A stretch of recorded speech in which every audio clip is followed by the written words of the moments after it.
بسم الله الرحمن الرحيم. حبايبي عاملين ايه؟ يا رب تكونوا بخير كده وصحة وسعادة ان شاء الله. والله النهارده قلنا نعمل شوية كشري، بس هعمله لكم بطريقة جميلة، يعني مش هتكلفك مواعين خالص. هعمله في الطاسة وهتشوفي بنفسك، واحلى من بتاع المحلات الف مرة. انا حطيت الزيت على النار اهو، وخرطت البصل. بص البصل، بس لازم تفككيه كده من بعض. شايفه عامل ازاي؟ انا هحمره، مش هحمره، مش هحطه كله، هحط حبه بحبه، يعني اعملهم على مرتين دول.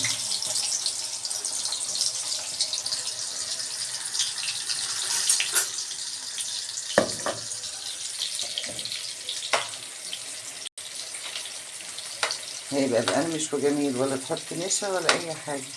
بس اهم حاجه انك تفككيه من بعض وتقطعيه رقيق خالص. وغير كده كمان ما تعليش النار قوي، تخلي النار متوسطه يعني، عشان خاطر يبقى مقرمش.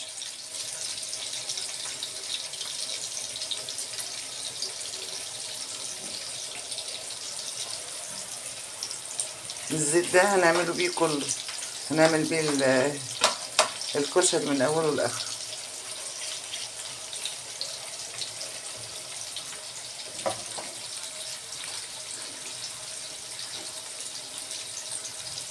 شايفين؟ انا مش معليه النار على فكره. نسيبه كده يتحمر شويه عشان ما اطولش عليكم الفيديو، على بال ما احضر بقيه الحاجه. شايفين حبايبي كده؟ حلو قوي لونه، عشان لما بيطلع بينشف وبيغمق. لو سبتيه اكتر من كده. حلو قوي كده لونه. انا شايفه اللي طلعته غمق شويه اهو، بس حلو كده.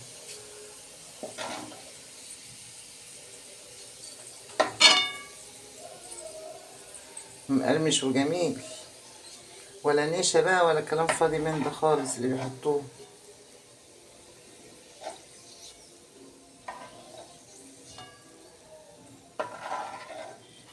هو اهم حاجه اطول وقت اللي هو بتاع تحمير البصل ده، لكن هو ما بياخدش وقت. تعالي شوفي العلبه النهارده بكام بيبيعوها. تاكليها من هنا بعيد عنك، صدرك يحرقك من هنا، طعمه مبقاش هو. لكن هنا بتعمليه على ايدك كده، سهل وسريع واحسن من بتاع بره الف مره، وارخص طبعا. شايفين؟ شوفي دلوقتي بقى تلاقيه مقرمش خالص. دلوقتي انا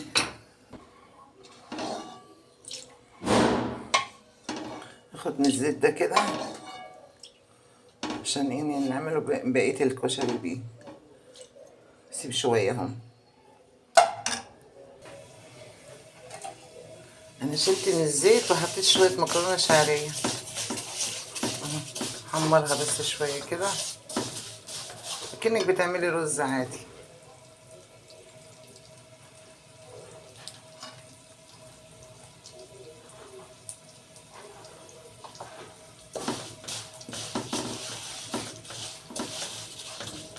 كله في الطاسه، بس ما تكتريش، لا هتوسخي مواعين ياما ولا هتتعبي نفسك. كله في الطاسه.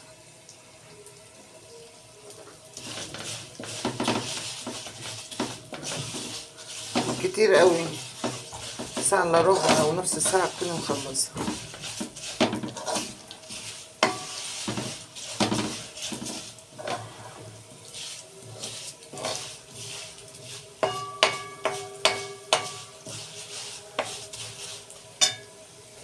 هتحطي الملح معاه كده.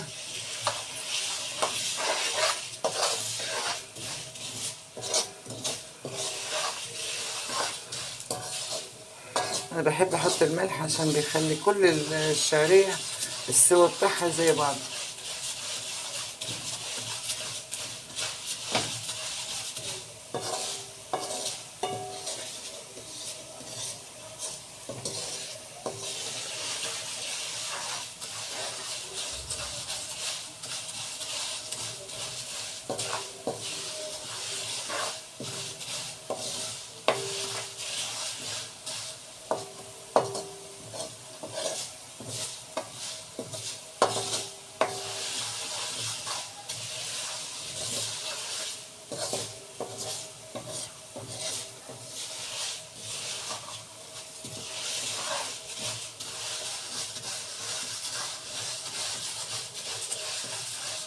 كده حلوة اوي. هتحطي الرز فوقيها بقى،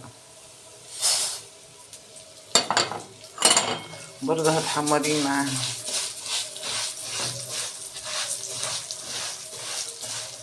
لازم عشان يبقى مفلفل كده وجميل زي بتاعهم بالظبط واحلى كمان.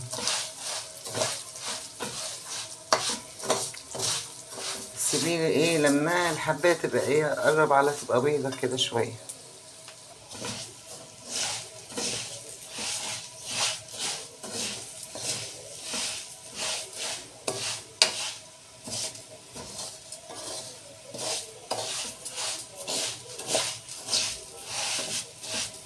كل بقى احلى شويه كشري.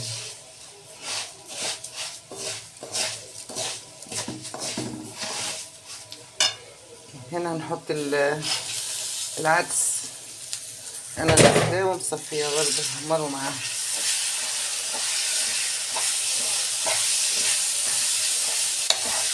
بس انا نقعاه بقالي النهار بتاع 4 ساعات كده.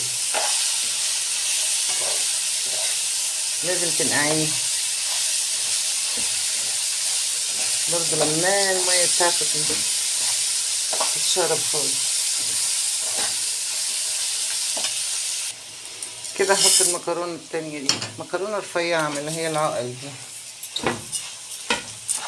عايزه اخدها تشويحه معاها كده.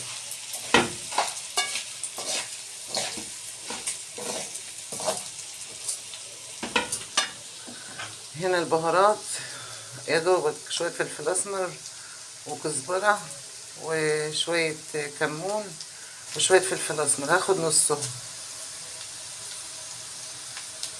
خلي النص التاني للصلصه.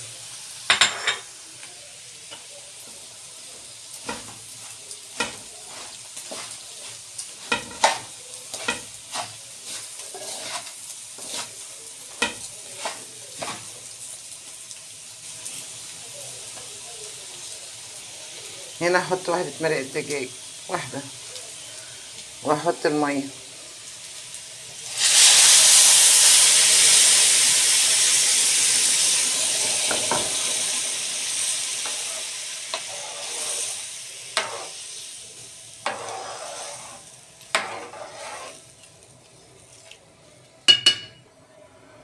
حطينا الميه، هنحط المكرونه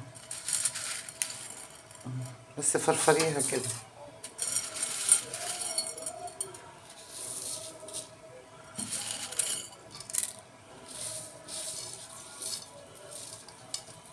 عشان ما تبقاش معجنه، تفرفريها كده ايه عشان تبقى مظبوطه.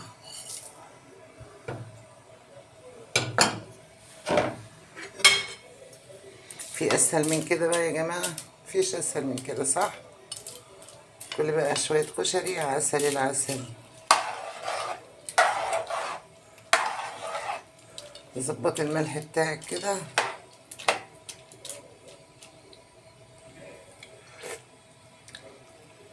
عايزه شويه ملح.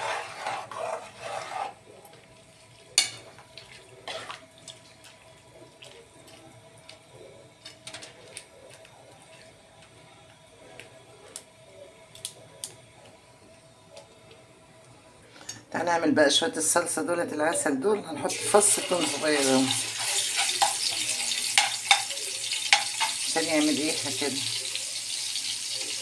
واحط شويه بصل من اللي انا حمرتهم دول.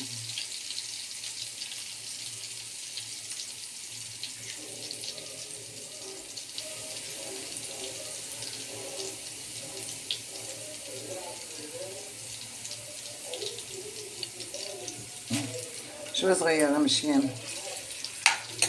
وهحط البهارات اللي انا ايه كنت حيشاها.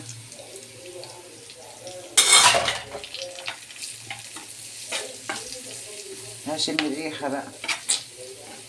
سلام يا سلام. وهنا نحط الصلصه.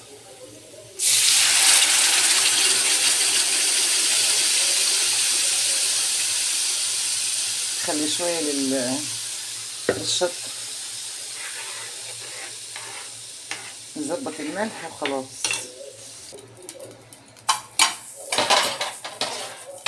هنا بقى نعمل ايه شويه الزيت شايفين الزيت اللي خدناه حطيناه. نعمل البقى الشطه بتاعت الثوم، واهم حاجه فيها بتبقى ايه؟ الكمون.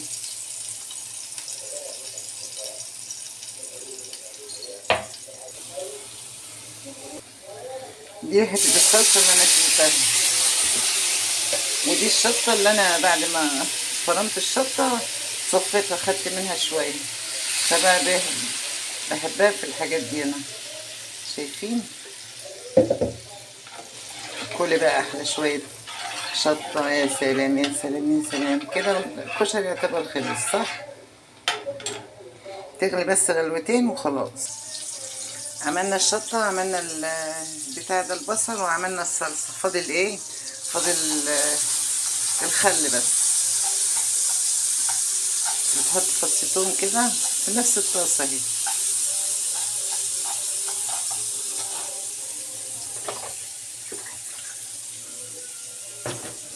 متحمرهاش قوي.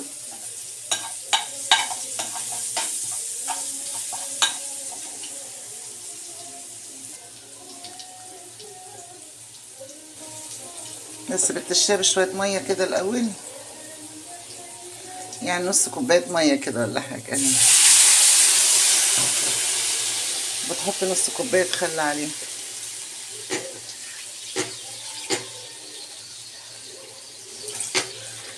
بس خلاص كده المحشي المحشي يعني الكشري. تعالى بقى نشوف شويه الكشري العسل دول. بص مفرفر ازاي. بص كشري، بص مش بتاع المحلات المعفن. بص تاكلي شويه كشري بقى عسل العسل. شايفه استوى والله خلاص. بص المكرونه، لا مستويه زي العسل.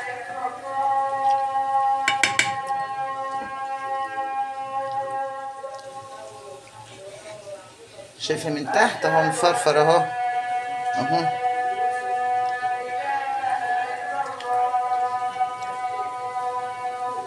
خلاص كده هنطفي عليه لانه استوى. الله على الطعم. شايفين حبايبي بقى؟ شايفين الجمال؟ بصوا شايفين احلى شويه كشري. ياخد بقى دلوقتي هيغرفوا، ياخدوا من ده ومن ده.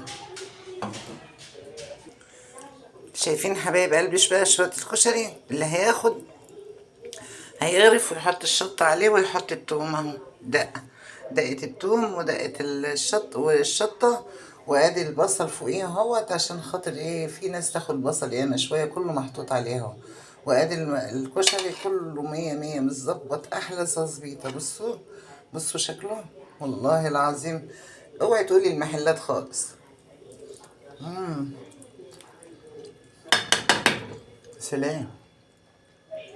والله العظيم يا جماعه اعملوه بالطريقه ديت هيعجبكم قوي. انا ما بقولكوش على حاجه ما تكونش حلوه. بصوا اطعم كشري في العالم.